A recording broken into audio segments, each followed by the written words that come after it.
सच्चे भारत के जो सिपाही, सच्चे भारत के लड़ाकू, ये जो भर वंश के भाग शिव राजपुत्र हैं, जिस दिन इन्हें और इस देश के लोगों को सही और सच्चाई पता चल गई तो आप नजर से नजर मिलाकर बात भी नहीं कर पाएंगे। भर मारो अभियान के राजपूत छत्री कान खोलकर सुन लो, ये भारत है भारत। ये जो घमंड है उच्च होने का, इसे निकाल दो। अब यह ऊंच और नीच का खेल नहीं चलेगा हमारे भारत में। तो आप लोगों से विनम्र निवेदन है, अब भी इस घमंड से बाहर निकलिए, भारत देश के निर्माण में एक भूमिका निभाइए। नमस्ते भारत। साथियों, आप सभी को हृदय की गहराइयों से सादर प्रणाम।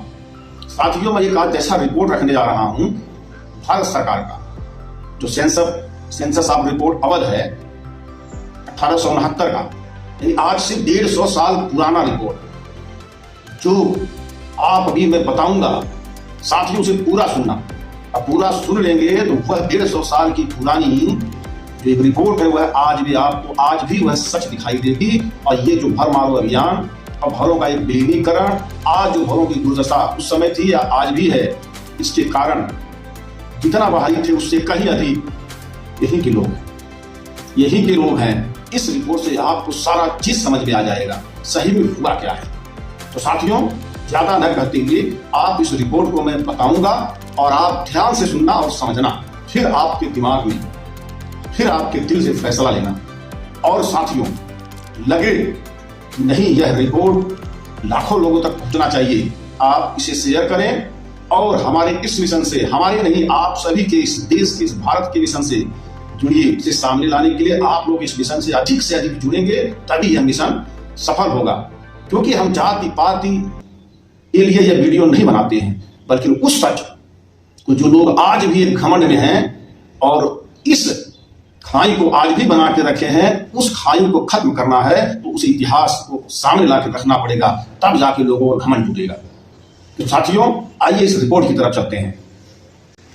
तो साथियों, जैसा कि आप एक रिपोर्ट देख रहे हैं, इस रिपोर्ट का नाम है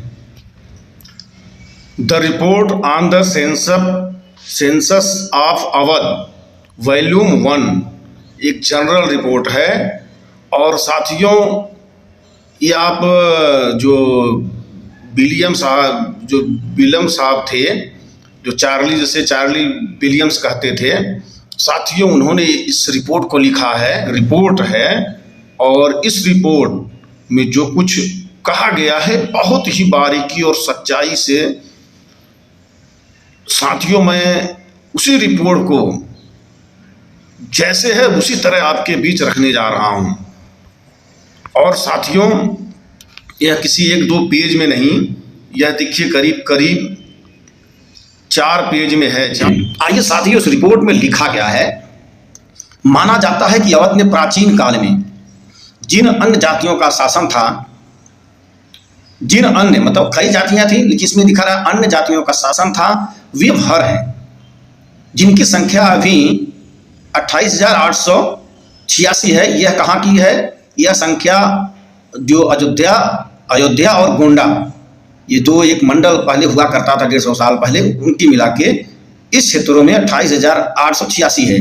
हालांकि यह माना जाता है कि लगभग विलुप्त हो चुकी थी, जिनका इलाहाबाद, गोरखपुर, बनारस, मिर्जापुर के संभागों में बोलबाला था हजारों साल पहले आक्रमणकारी आर्यों द्वारा। अब साथियों, बार बार जो एक आर्य अनार्य की गुत्थी आती है, साथियों इससे मैं सहमत नहीं हूं, क्योंकि आर्य और अनार्य की गुत्थी के नाम पर इस देश में बहुत बड़ा एक खेल खेला गया है। तो ये आर्य अनार्य का मुद्दा बाद में चाहिए, इसे हम उसी तरह समझते हैं जैसा लिखा गया है।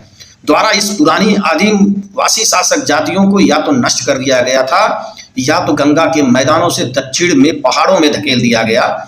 यानी कि जो गंगा के मैदान के दक्षिण के साइड, पहाड़ी साइड में, उस तरफ इन्हें जो है जाना हुआ, जाने पे मजबूर हुए, जहां से वे कुछ समय बाद फिर से उतरे और देशों पर कब्जा किया। यानी फिर से वो कुछ समय के बाद अपनी शक्ति को मजबूत किए और फिर से आए, और जो उन्होंने अपने देश के अलग अलग भागों में इन्होंने कब्जा कर लिया।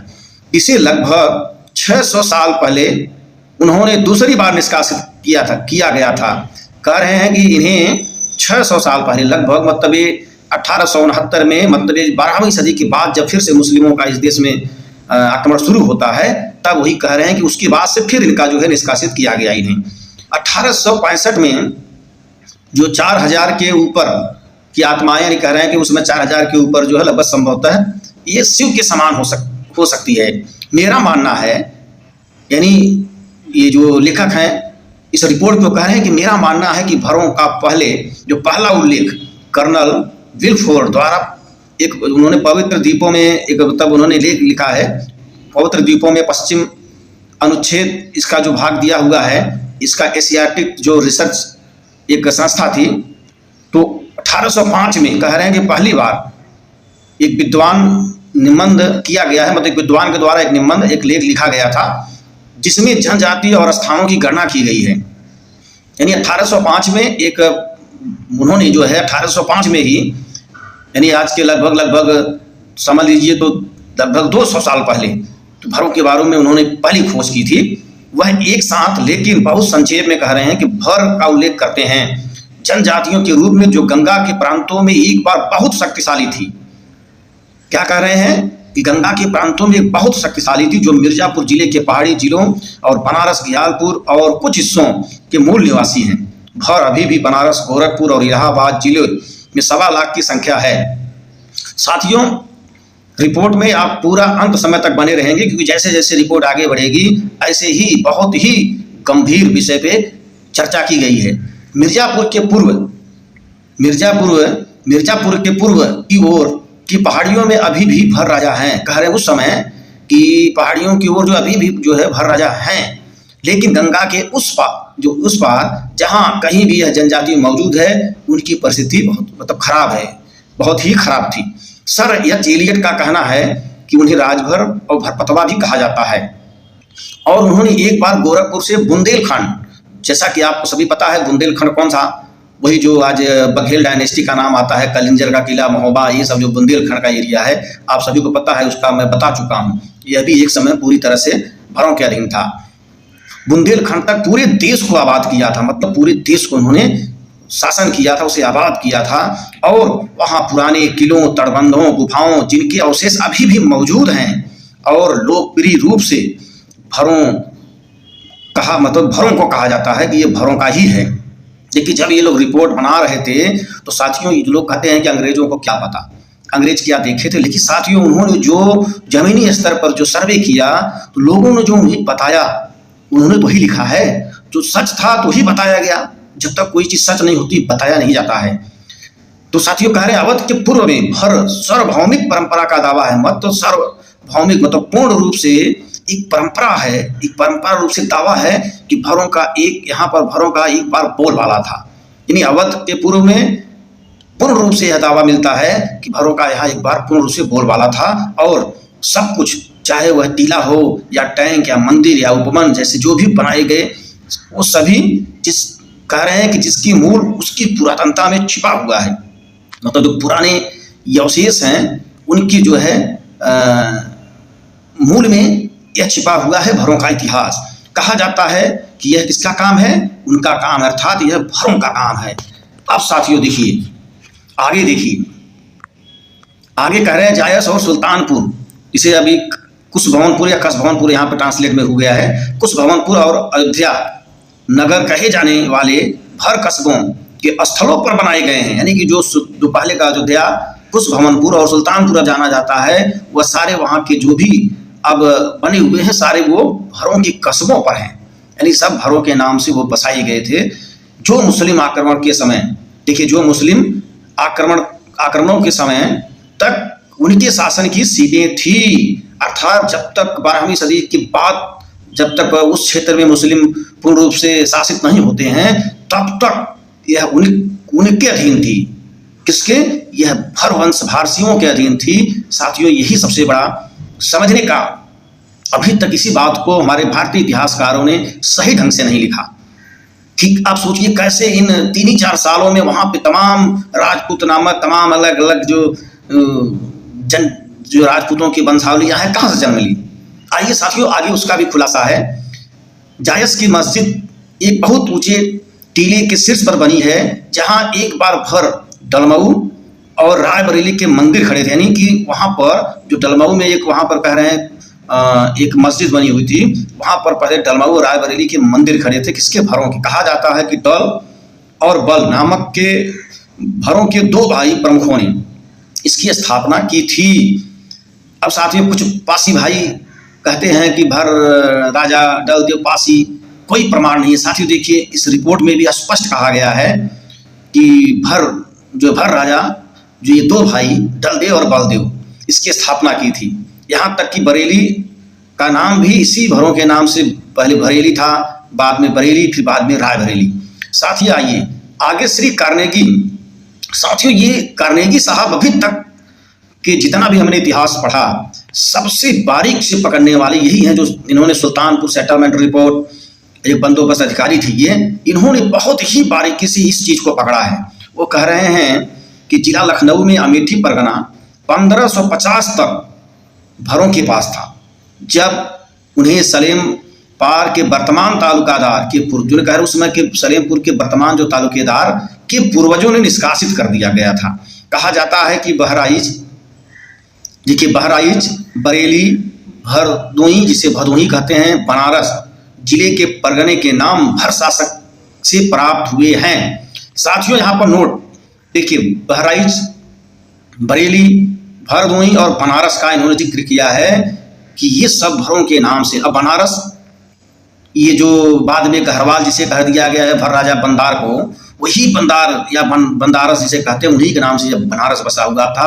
अब चूंकि भर और गहरवालों की गलत बुद्धि है, जैसे मैंने कहा है, इसे जल्द ही आपके बीच रखूंगा, लेकिन यह सब चीजें आपको समझ में जब आ जाएगी तो वह चीजें बड़ी आसानी से समझ में आएगी। तो साथियों देखिए आगे मिस्टर कार्नेगी के पास इन भर के बारे में एक सिद्धांत है। वे मानते हैं कि वे आदिवासी गैर आर्यन जनजाति नहीं है, यानी जो लोग बार बार उन्हें आदिवासी आदिमवासी शासक तो है ही है, लेकिन जो इन्हें एक असभ्य और तमाम नामों से जो उन्हें कहा जाता है, वो कह रहे हैं कि गैर आर्यन जनजाति नहीं है, बल्कि क्या है साथियों, बहुत ही महत्वपूर्ण उन्होंने एक बात कही है और बहुत ही बारीकी से उन्होंने पकड़ा था, क्योंकि वो इस सच्चाई को जानते थे और इसी सच्चाई को हम लोग नहीं जान पा रहे। इस देश के इतिहासकार जो हिंदी इतिहासकार हैं, क्योंकि ये उसी मानसिकता से घृणित है, इसके लिए इन्हें ये चीजें बताने में शर्म आती है। कह रहे हैं बल्कि राजपूतों के वंशज हैं। साथियों जरा ध्यान दीजिएगा इस पे खास करके, वो क्या कह रहे हैं कि आदिवासी गैर आर्यन जनजाति नहीं, बल्कि ये राजपूतों के वंशज हैं, अर्थात ये जो आज के राजपूत हैं ये उनके हम राजपिता हैं। अब साथियों जो सूर्यवंश के दिनों में अयोध्या में शासन करते थे और जो अभिभूत थे और नाग राजाओं द्वारा विजय प्राप्त की, वह स्वीकार करते हैं लगभग 600 साल पहले भारत के इस हिस्से में एक महान परिवर्तन हुआ। कहते हैं कि 600 साल पहले जो वही 12वीं सदी के पास एक महान परिवर्तन हुआ, लेकिन इस सिद्धांत को अधिक आमतौर पर स्वीकार किया जाता है। इस सिद्धांत को अधिक आमतौर पर सभी द्वारा मतलब स्वीकार किया जाता है कि भरों के देश को फिर से जीत लिया गया था और विजयी मुसलमानों से पहले दिल्ली और कन्नौज के पीछे हटने वाले राजपूत जनजातियों द्वारा याद किया गया।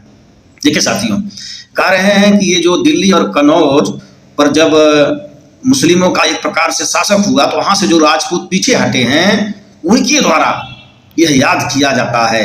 यही तो साथियों खेल है, जब सारे लोग वहां पीछे हटे हैं तो फिर इन्हीं भर, जैसा कि आप सभी को पता है, सारे लोगों की हिस्ट्री इन्हीं भरों से मिलती है और फिर यहीं पर लोगों ने भरों के यहाँ नौकरी किया है, भरों के साथ मिले हैं, भरों के साथ रोटी बेटी का संबंध किया। यहीं से जो बहुत से भर इसमें विलीनीकरण हो गए, बहुत से भर यहीं से पहले से तो थे ही, लेकिन बाद में ही 12वीं सदी के बाद बहुत से भर ये इन्हीं राजपूत अलग अलग वंशावली के नाम से अलग अलग कहानियां गढ़कर इसी में विलीन हो गए हैं। साथियों आगे हेनरी एलियट साहब ने भी देखिए क्या कह रहे हैं, भारत के पूरे उत्तर को प्रभावित करने वाले एक महान संगठन के रूप में वर्णित किया गया है और कई जनजातियों को उन पदों पर रखने के लिए समाप्त किया गया है, उन पदों पर रखने के लिए समाप्त किया गया है जो अब वो धारण करते हैं। ये कह रहे हैं कि उन कई जनजातियों को, एक नहीं कई जनजातियों को उन पदों पर रखने के लिए समाप्त किया गया है जिन पर अब कौन ये जो वर्तमान राजपूत हैं वो अब उस पद को धारण करते हैं। न तो धार्मिक सुधार से कम न ही अधिक उस समय तक अवध के निवासी कई पीढ़ियों तक बौद्ध रहे थे।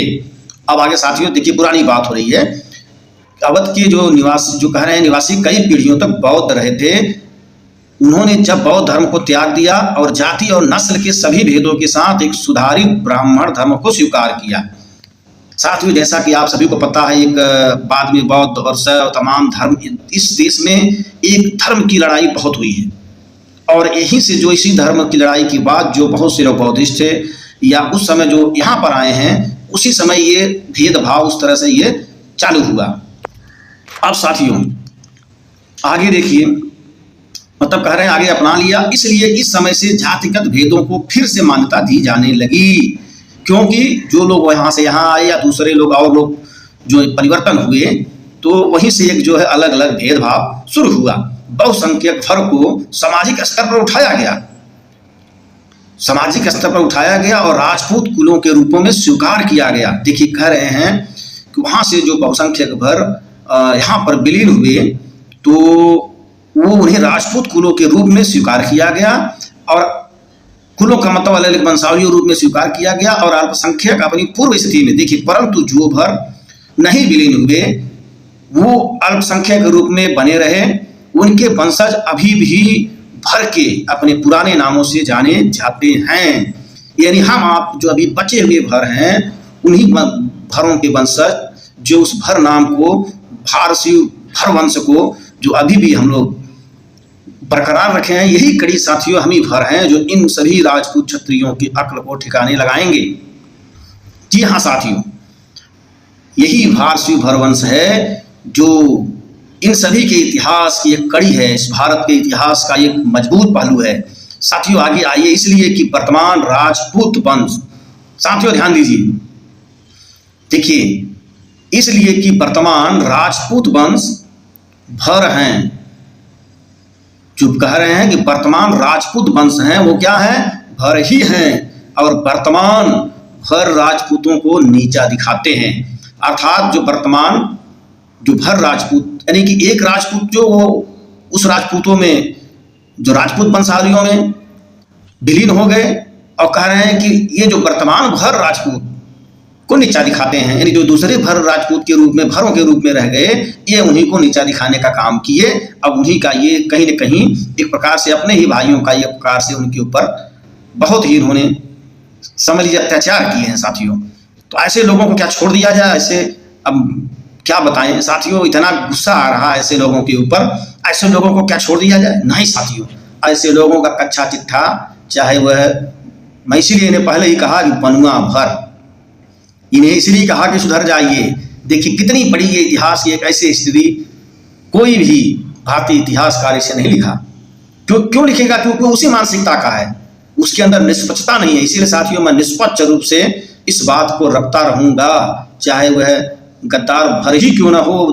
देखिए भर कभी गद्दार नहीं है, जो भर के रूप में है वह कभी गद्दार नहीं, वह अन्य रूपों में भले गद्दारी किया हो, अन्य नामों से बनकर, लेकिन जो भर बनकर रहा उसने हमेशा लड़ा है, हमेशा लड़ा है, कभी किसी की अधीनता को स्वीकार नहीं किया। वही तो कट्टर भर हैं, और वो आज भी हैं, और वही सारे लोगों की पोल खोलेंगे। साथियों आगे देखिए, जातियों और धर्मों के खूनी संघर्ष के बिना ऐसा सामाजिक परिवर्तन इतिहास में एक समानांतर के बिना है, या कम से कम प्राचीन इतिहास में ऐसा प्रतीत होता है कि सभी भारतीय पुरातत्ववेत्ता इस बात से सहमत हैं। सभी भारतीय पुरातत्व जो वेत्ता हैं, जो सभी भारतीय पुरातत्व आर्कोलॉजिकल सर्वे के जितने भी विद्वान हैं, सभी इस बात से सहमत हैं कि बौद्ध धर्म का पतन और ब्राह्मणवाद की अंतिम विजय वर्षों, पीढ़ियों, शायद सदियों तक चले लंबे घातक युद्धों के बाद संपन्न हुई है। यानी कई सौ वर्षों तक इन दो धर्म के बीचों में एक बड़ी संघर्ष हुई है, और अवध और गोरखपुर के मैदानों में बौद्ध धर्म के अंतिम प्रयासों का गवाह माना जाता है, और धीरे धीरे हिमालय के पहाड़ी की ओर लौट रहे हैं। और इन लंबे युद्धों से इतने तबाह हो गए थे, इसके बाद संभवतः भर फिर से पहाड़ों से गंगा के दक्षिण अवध में निर्जन मैदान में उतरे, जहां उन्होंने दूसरे हिंदू या राजपूत उपनिवेशों के समय तक, कह रहे हैं कि ये दूसरे जो राजपूत और हिंदू उपनिवेश, जब बाद में ये उपनिवेश 12वीं सदी के बाद जब ये सब उपनिवेश के रूप में यहाँ पर आए हैं, तब तक ये शासन किए। अवध राज्य में सभी महान राजपूत परिवारों की सार्वभौमिक रूप से स्वीकृत परंपराएं। देखिए, कह रहे हैं कि अवध राज्य में सभी महान राजपूत परिवारों की सार्वभौमिक रूपों से स्वीकृत परंपराएं हैं, उनके द्वारा स्वीकृत की जाती है, जिन्होंने लगभग 24-25 पीढ़ी पहले देश में प्रवेश किया और विजय प्राप्ति की। देखिए साथियों, सबसे बड़ा झोल है, इन लोगों ने 24-25 पीढ़ी पहले उन्होंने बताया, तो 18वीं सदी में 12वीं सदी तक इनकी 24-25 पीढ़ी खत्म हो जाती है। अब 12वीं सदी के बाद किसी की वंशावली किसी के पास नहीं है। उसके बाद कहां चली जाती है इनकी वंशावली? सीधे रामायण महाभारत, सारे लोग फिर वहीं से जाके जुड़ जाते हैं। यही सबसे बड़ा झोल है। 12वीं सदी के बाद किसी का ना तो इन्हें खुद इतिहास पता है, ना तो इनकी वंशावलियों का पता है। अब इसी से आप समझ जाइए कि कहानी क्या है, इतिहास का सच क्या है। अब साथियों कह रहे हैं कि प्रवेश किया और विजय प्राप्त की। 600 से 650 साल पहले यह जिन नस्लों पर उन्होंने विजय प्राप्त की उनका सफाया कर दिया। वो कौन थे? कह रहे हैं कि वो भर थे।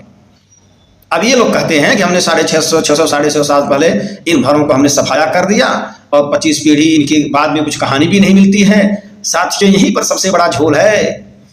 यह विपरीत सिद्धांत की तुलना में फिर भी कह रहे हैं, यह सिद्धांत विपरीत तुलना में लग रहा है, लेकिन फिर भी अधिक संभावित प्रतीत होता है कि भर और राजपूत वास्तव में एक हैं।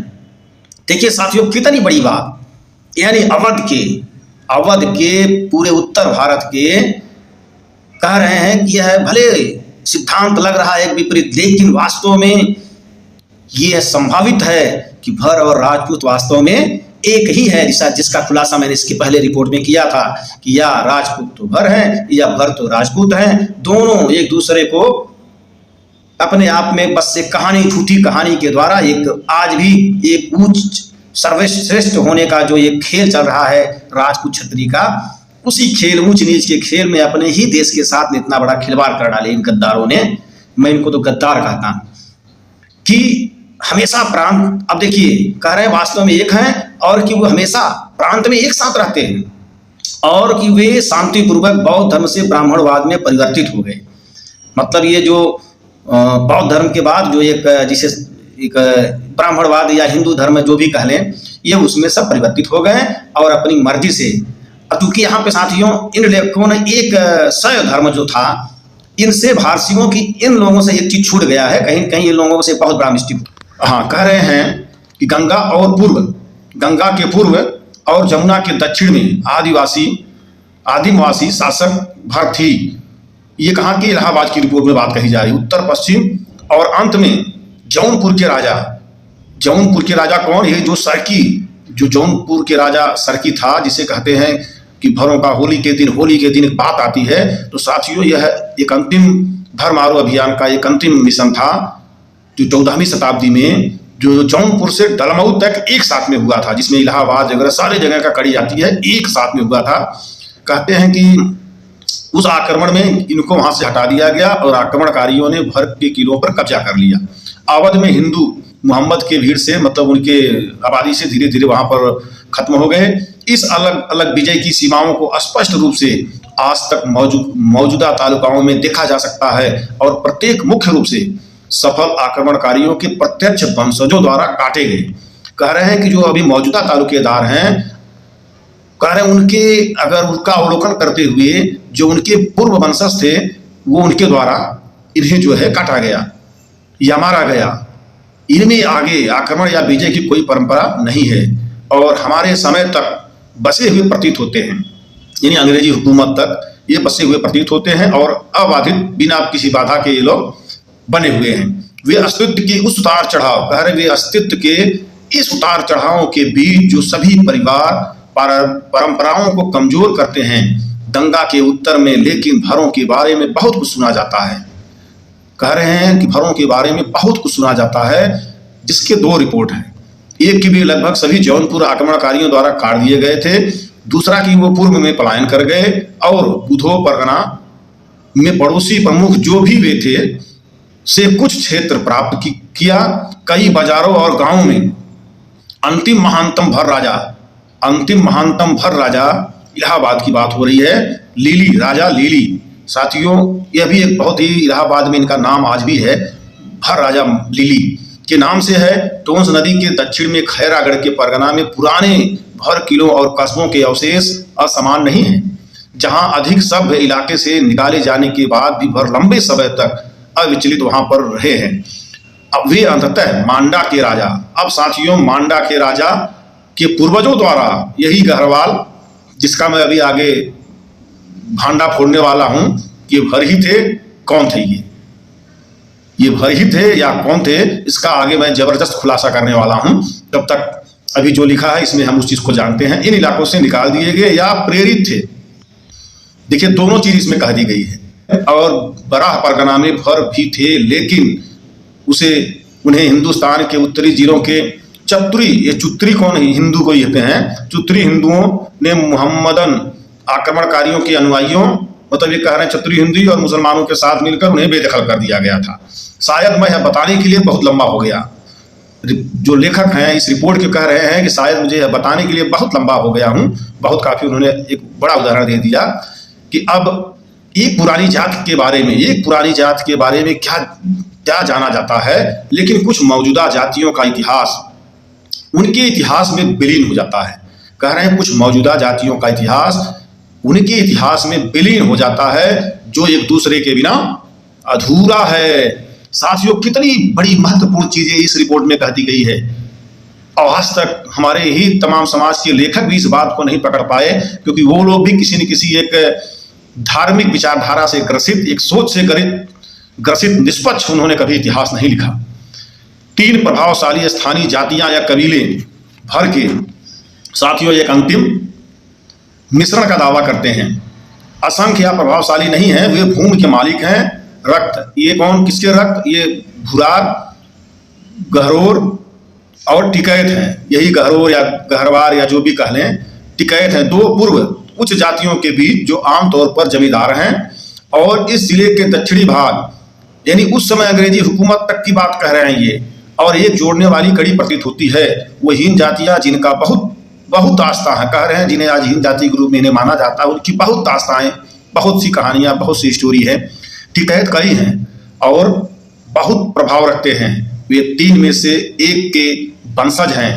चौहान नेता एक भर प्रमुख के अधीन है। देखिए चौहान नेता नाम नहीं बताया उन्होंने, एक भर, हो सकता है इनकी न बताने की मजबूरी रही हो, उन लोगों ने कहा हो हमारा नाम ना बताइए। एक भर जो है भार या भर प्रमुख मुखिया के वो अधीन है। इनमें से एक चौहान ने अपने मुखिया की एक बेटी को उठा ले गया, अर्थात जो है वहां से उन्होंने शादी किया। इस मिश्रित गठबंधन के उम्मीदवार टिकैत है, मतलब इस जो मिश्रित गठबंधन हुआ कि भर और चौहान का, उसमें से ये कौन है, टिकैत है। और अभी भी उस भर प्रमुख की संपत्ति के एक हिस्से के मालिक हैं। मतलब जब तक ये रिपोर्ट लिखी जा रही थी तब तक कह रहे थे कि ये अभी भी उन्हीं भर प्रमुख, अब उस भर प्रमुख का नाम नहीं दिया गया, या भर राजा लीली है या कौन है, या घर वालों में से जो भी है, कह रहे हैं कि ये उन्हीं के हिस्से की एक मालिक हैं। साथियों, अभी आपने अगर पूरा रिपोर्ट सुना होगा तो जरूर आपके समझ में आ गया होगा क्या खेल आपके आज की दुर्दशा का क्या कारण है, और इन भर भारसियों, वीर लड़ाकू कौम, मार्शल कौम के साथ कैसे कैसे खेल हुए हैं। अब साथियों आप सोचिए, आपका दुश्मन जो आज लोग आपको मुस्लिम कह के, हिंदू मुस्लिम कह के जो आपको भ्रमित करते हैं, आप सोचिए आपका सही दुश्मन कौन है। या आप फैसला करिए, आपका पतन का कारण जितना उन्होंने भर मारो अभियान चलाया था, उसमें कहीं न कहीं दोषी यही के लोग हैं। और साथियों, इसलिए आप लोगों से मैं विनम्र निवेदन करूंगा, आप इस रिपोर्ट को जितना अधिक से अधिक हो सके शेयर करो, क्योंकि बहुत ही महत्वपूर्ण यह एक रिपोर्ट है, आंख खोल देने वाला एक रिपोर्ट है।